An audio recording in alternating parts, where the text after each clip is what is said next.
প্রিয় দর্শক মণ্ডলী, আসসালামু আলাইকুম। আশা করি দেশ এবং দেশের বাহিরে যেখানে যে অবস্থায় আছেন ভালো আছেন এবং সুস্থ আছেন। আমি বর্তমানে অবস্থান করছি সিরাজগঞ্জ জেলা সেই ঐতিহ্যবাহী তারাস থানা। কিছুক্ষণ আগে আমি প্রতিবেদন দিয়েছি যে যেহেতু আমাদের রমজান মাস চলে, সামনে আমাদের ঈদকে ঘিরে তারাসে মানুষের সমাগম অনেক হয়েছে এবং কাপড়ের দোকান থেকে শুরু করে বিভিন্ন দোকানে কিন্তু মানুষের সমাগম অনেক হয়েছে। তো আমি বাজার নিয়ে কথা বলেছি, প্রতিবেদন করেছি, আপনাদের জানানোর চেষ্টা করেছি। আমি এখন উপস্থিত হয়েছি সেই তারাস থানা তারাস বাজারে।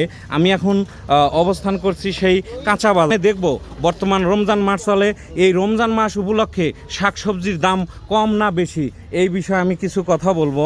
আমি এখানে যে একজন মুরব্বীকে দেখতে পাচ্ছি, ওনার সঙ্গে আমি কথা বলবো যে বর্তমানের বাজারের পরিস্থিতি কি, জনসাধারণ এবং হতদরিদ্র এবং মধ্যবিত্তদের নাগালের ভিতরে আছে নাকি নাই, এই বিষয়ে। আসসালামু আলাইকুম, আপনার পরিচয়টা দিবেন। আমার পরিচয় বাড়ির কথা কব। আপনার নামটা বলেন। ইসমাইল। ইসমাইল, আপনি কাঁচার দোকানদার তারাস বাজার। তো যাই হোক, এই যে আমাদের রমজান মাস চলে, এই রমজান মাস উপলক্ষে বর্তমানে এই যে রসুন, আদা, পেঁয়াজ, বেগুন, এই যে সুন্দর লাউ, এগুলোর দাম বর্তমানে দাম বেশি না কম? কম কম। আচ্ছা, মধ্যবিত্তরা তারা তো কিনতে পারে। হ্যাঁ, কিনতে পারবে। অসংখ্য ধন্যবাদ আপনাকে।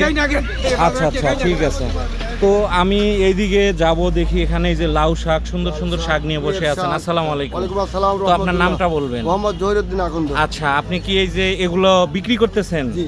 বর্তমানে রমজান মাস চলে, এই রমজান মাস উপলক্ষে এই শাক সবজির দাম কম না বেশি? কম ভাই, কম। অনেক কম। এই মধ্যবিত্তরা তো কিনতে পারে হ্যাঁ, নাকি? কিনতে পারে। আচ্ছা আচ্ছা, এই তো অসংখ্য বাইতে গেছে সব জিনিসপাতি, বাজার ভেঙে গেছে এখন। আচ্ছা আচ্ছা, অসংখ্য ধন্যবাদ আপনাকে। আমি একটু সামনে যাব। তো যাই হোক, এই যে আর একজন মুরব্বীকে দেখতে পাচ্ছি আপনি। আসসালামু আলাইকুম। ওয়ালাইকুম আসসালাম।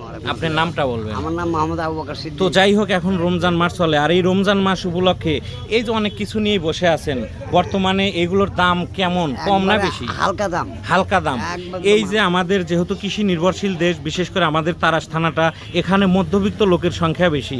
আর আমরা মধ্যবিত্ত যে লোক আছি, তারা কি এগুলো কিনে খেতে পারি? জি। ও আচ্ছা আচ্ছা, অসংখ্য ধন্যবাদ আপনাকে। তো আমি এই যে সামনে দেখতে পাচ্ছি একটা কি বলে, এই যে এখানে পেঁয়াজের বিশাল একটা দোকান দেখতে পাচ্ছি তারাস বাজারে। কাঁচা বাজার এসে হয়তো